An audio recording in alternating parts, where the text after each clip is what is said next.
A few little mysteries with the deck of cards, I think, to start with. This first one, would you like to give me a hand and shuffle those up for me, please? And you may feel free to take a look through them and make sure they're not a trick deck or anything like that. I'll put that in the filing cabinet.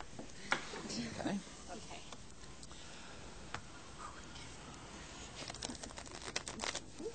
Very professional, yes. Yes, I think so. Very good. Very good. And now you're out of here. Every magician does a trick with the aces, and I'm no exception. I'd like to show you a little mystery using the four aces. Let me see if I can't find them. You didn't palm any of them out, did you? That's why you was doing that. Ah, there they are. Now, I'll set these up in a little row. I'm going to stand up so you can all see this better. To make these aces disappear, it would be very nice if I just wave my hands and make them go, but I can't do that. I have to use a little camouflage. And the camouflage is in the form of just a few cards, which I shall place on top of each one of the aces. Now, as I perform this, I'd like to have you notice that I make no fast or suspicious movements. The speed of the hand is not used to deceive the eye. And yet, one at a time, I do intend to make these aces disappear. The first one being the ace in this packet, which happens to be the ace of clubs. All I have to do is give it a little shake like this. When I do that, it leaves the packet, leaves me with 1, 2, 3 cards, and absolutely no ace of clubs. Now, I'll do that for you again with the ace in this packet. If you have a memory, that's the ace of hearts, a little shake.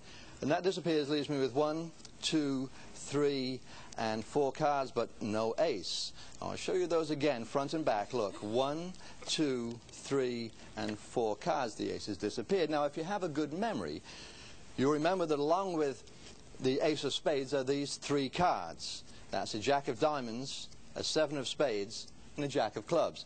So in reverse order, that would be the jack of clubs, the 7 of spades, and the jack of diamonds. This then must be the ace, but you can see, of course, it isn't. Now, one more chance. Again, nothing fast, nothing suspicious.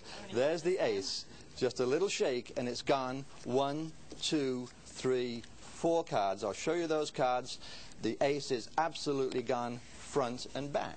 Now, those aces had to go somewhere. They obviously didn't just disappear into the air, and perhaps when you weren't looking, I managed to sneak them into the rest of the deck.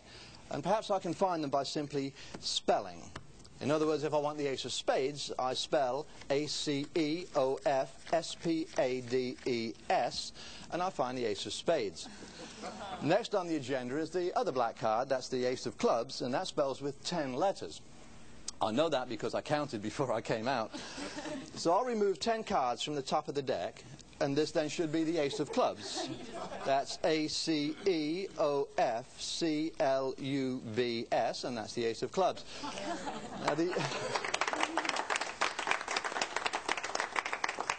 ace of diamonds spells with a lot more letters, but it makes no difference. Look, A-C-E-O-F-D-I-A-M-O-N-D-S, and that's the ace of diamonds. Now, when I do this, people say, Martin, that's all very well, but what happens if you can't spell?